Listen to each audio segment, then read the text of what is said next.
My name's Mark Turner, and up until a few years ago, I thought I'd done alright. Worked hard, stayed out of trouble, and did my best to be a good dad. I had a daughter, Mia. Smart kid. Top of her class, head full of dreams, the kind of girl who used to fall asleep on the couch watching documentaries about space and then wake up asking questions I had no clue how to answer. I loved that kid. Still do. But life doesn't always go the way you plan it. Let me take you back. Mia was born when I was 26. Her mom, Jenna, and I were high school sweethearts. Got married right after college. It was a simple life. Small house, decent job, a lot of frozen pizzas and movie nights. I thought we were solid. Until one day, we weren't. Mia was 7 when I found out Jenna was cheating. She'd met some guy through work, a sales rep named Rob. Smooth, flashy, all charm and no depth. I came home early from a conference and caught them together in our living room. My daughter's toys scattered on the floor while this guy had his hands all over my wife. I didn't yell. Didn't throw a punch. I just looked at Jenna and said, "We're done." The next few months were a blur. Divorce papers, custody hearings, and a lot of sleepless nights. I moved 30 minutes away into a 2-bedroom rental. Jenna got the house. Mia split her time between us. I never missed a pickup. Never missed a child support payment. I even paid for her dance lessons, her braces, her first iPhone, and all the little extras that come with being a dad. Every Wednesday, I took her to dinner. Every other weekend, we had movie marathons or went camping. It wasn't always easy, but I showed up. When Jenna married Rob 2 years later, I didn't say a word. Figured it was better for Mia to have some kind of stability. Rob sold insurance and acted like he was a business mogul. Drove a leased Lexus, wore watches he couldn't afford, and always made sure everyone at church knew how much he sacrificed for his family. But under all that, he was a fraud. The guy spent money like it was Monopoly cash. Maxed out credit cards, bounced checks, and somehow still found time to lecture me at drop-off about financial responsibility. I never bit. Just kept my head down, kept saving. Opened a $529 college savings plan for Mia the year she was born. Put money into it every month. No breaks. No skipped contributions. By the time she hit 18, it had just over $91,000. Not bad for a guy in flannel shirts and steel-toe boots. Fast forward to graduation day. Mia had earned every bit of her success. Valedictorian. Full scholarship to the state university. I was proud as hell driving over to Jenna and Rob's house for her graduation party. I had this big gift bag in the back seat, a professional DSLR camera, the one Mia had been eyeing since junior year. She'd talked about minoring in photography, and I wanted her to have the best. The backyard was full. Balloons, a banner that said, "We love you, Mia," folding tables loaded with food. There must have been 50 people there, neighbors, teachers, extended family. I shook hands, hugged some folks, and grabbed a beer. Felt normal. About an hour in, Rob clinked a spoon on his glass and stood up on the deck with his arm around Mia. "Everyone. Can I have your attention?" People gathered around. He smiled like a used car salesman on a roll. "I just want to thank you all for coming to celebrate Mia's big day. I couldn't be prouder of the young woman she's become." Then he held up a set of car keys. "Mia, those keys go to the brand new Honda Civic parked out front. It's yours." Mia squealed and threw her arms around Rob. The crowd cheered. I clapped too, even though he never gave me a heads up about the car. Still, it was a kind gesture. Or so I thought. Then Mia took the microphone. "Thank you, Rob," she said, her voice loud and clear. "You don't know what this means to me. Growing up, I used to wonder what it would feel like to have a dad who really cared. My heart sank. Someone who showed up. Someone who invested in my dreams. And now I know what that feels like. She looked right at me. My stepdad bought me a car. My real dad never did anything like that. The air left the backyard. Everyone went quiet. My cousin Jared stared at the grass. One of Mia's teachers turned red and pretended to take a phone call. I just stood there, gripping the beer bottle, trying to keep my face straight. Mia wasn't done. Thank you for being the father I never had, Rob. For showing me what it means to be supported and believed in. She handed the mic back. Rob smiled and kissed her on the head. Jenna wouldn't even look at me. In that moment, something broke. Not just between me and Mia. Between me and everything I thought I knew about fatherhood. I didn't make a scene. Didn't correct the record. I walked up to Mia, gave her a hug, and said, "Congratulations, sweetheart. I'm proud of you." Then I left. The whole drive home, I replayed her words. Never did anything for me. Like the school projects. The late-night math tutoring. The emergency dentist visits. The new shoes. The rides to every recital. The thousands in support. So when I got home, I opened my laptop and made some changes. First, I called my insurance company and removed Mia from my auto policy. End of the month, she was off. Same with her phone plan. Then I logged into the 529 account. Transferred every penny, $91.37, into my personal brokerage. The next day, I did some digging into this gift car. Rob hadn't bought her anything. He co-signed a loan. Mia was the primary borrower. Monthly payment? $340. Mia didn't have a job. No income. No way to cover it. Worse, Rob used my financial records as a reference without telling me. The bank called to confirm. I told the truth. I wasn't backing the loan. Wasn't supporting Mia financially anymore. Rob would be handling everything. 2 weeks later, the car was gone. Repossessed. Jenna called me, screaming. "You told the bank you weren't supporting her." "That's right," I said. She made it clear Rob is her real dad. He can handle the responsibilities. "You're being heartless." She publicly humiliated me, Jenna. She called me a deadbeat in front of my family. That's not a mistake. That's a choice. Rob called next. Furious. Said I was ruining Mia's future. "She chose you," I told him. "She gave you the credit. Now take the weight, too." He hung up. A day later, Mia called. Crying. "Dad, why did you take my college money? You stood in front of everyone and told them I wasn't your father." "I didn't mean it. I was just excited." "You meant every word. You looked me in the eye. You knew what you were doing. But I need help." "Then Rob can help you. He's your dad now, remember?" She hung up. Since then, she's been working double shifts at a diner. Took out student loans. Rob's been silent. Jenna's been texting me guilt trips. But here's the truth, I'm not angry anymore. I'm just done. I spent 18 years being a father.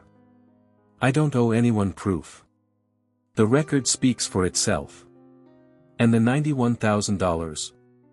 I'm thinking about that lake cabin I've always wanted. Because at the end of the day, if being a good dad doesn't matter until it's flashy or public, maybe it's time I stop trying to prove myself to people who never saw the value in quiet loyalty.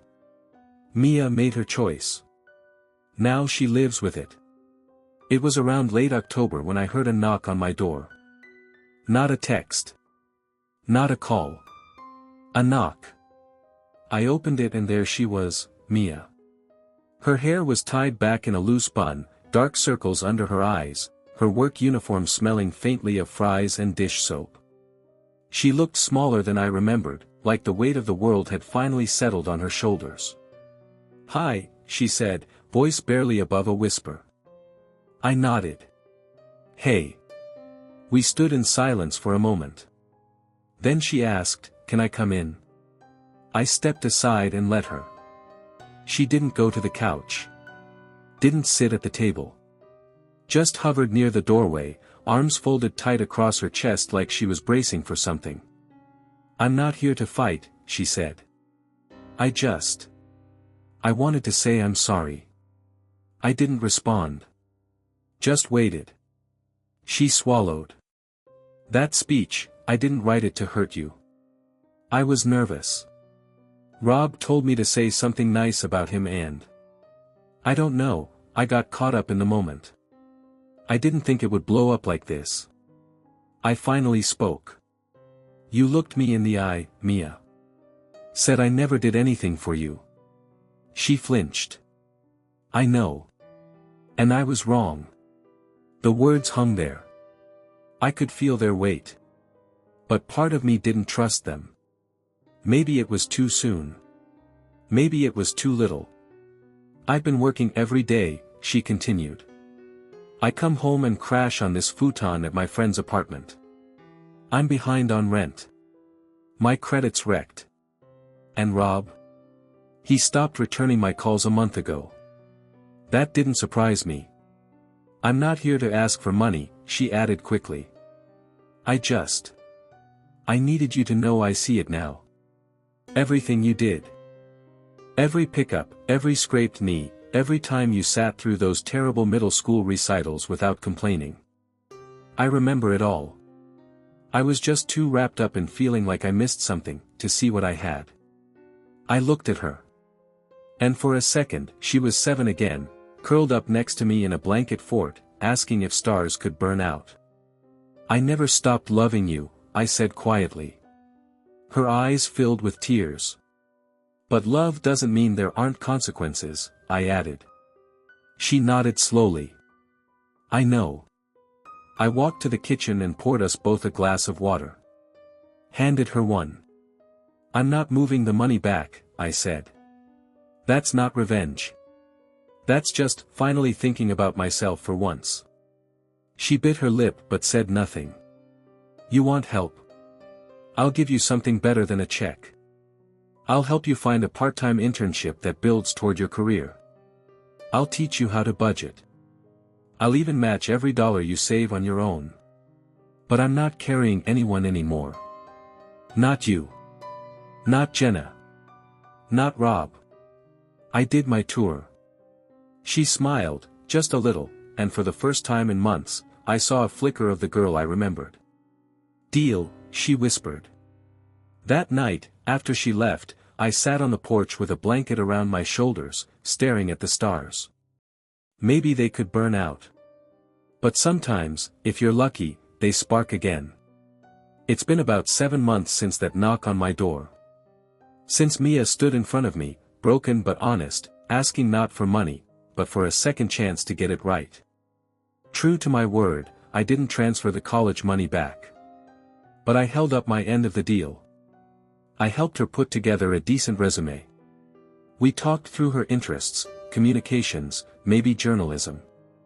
"Something with a voice," she said. Something that let her say what she really meant, not what someone like Rob told her to say. I set her up with a part-time internship at a small local paper run by a friend of mine, an old Marine with a soft spot for second chances and strong coffee. He gave Mia a desk, a list of obituaries to rewrite, and told her, "If you mess up, you own it. But if you're hungry, we'll feed that fire." She took it seriously. On weekends, she picked up shifts at the diner. During the week, she split her time between the newsroom and community college. She sold that old Civic for scrap and used the money to buy a beat-up bicycle. When winter hit, she borrowed a bus pass from her roommate. Mia started keeping a ledger. Every dollar she saved, she texted me a picture of the total. $124.67 saved this month. Can I get the match? I'd Venmo her $124. 67 the next morning. No more. No less. We didn't talk about the party. Or the speech. Or the months of silence that followed. We talked about the now. Her voice changed, too. Less defensive. More grounded. Sometimes she'd call late at night just to ask how I made my grilled cheese sandwiches so crispy. Or what kind of oil I used to season cast iron. One night she asked, "Did you ever think I'd come back?" I paused before answering. I hoped. But I stopped waiting. Then one Sunday morning in early June, she showed up again. Same knock. No warning. Only this time, she wasn't in her uniform. She wore a light blue sundress, hair tucked neatly behind her ears, and held a small paper bag in both hands. "I brought breakfast," she said.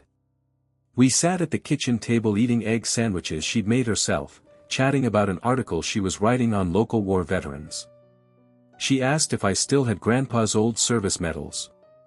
Said she wanted to include them. And when we were done, she cleared the dishes without being asked.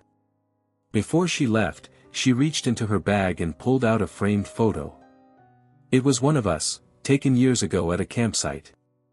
I was holding a half-burnt marshmallow on a stick, making a goofy face, and she was leaning against my arm, laughing with her eyes closed. "I found this in an old shoebox. Thought it should live here again."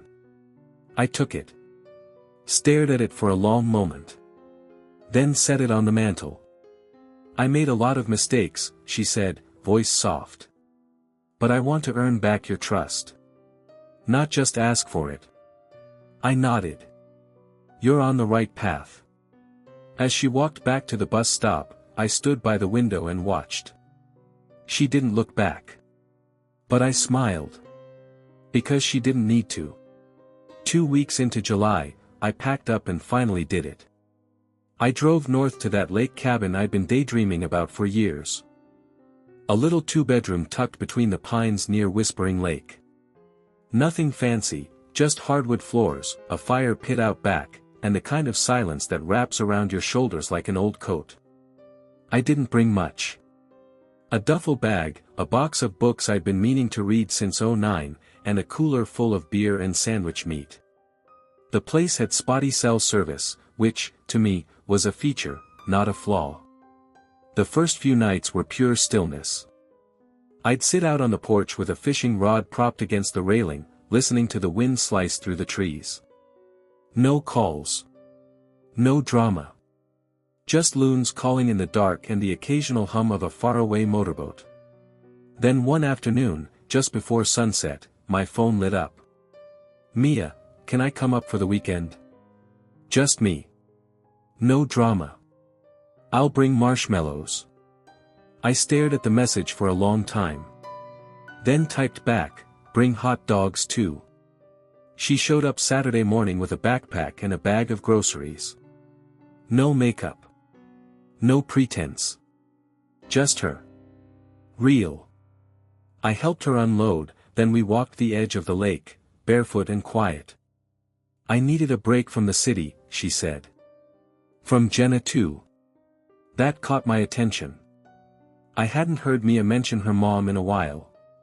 "She's been difficult," she went on. "Rob's business went under. Turns out he'd been cooking the books. There's lawsuits now. IRS involved. Jenna's furious at me for not defending him."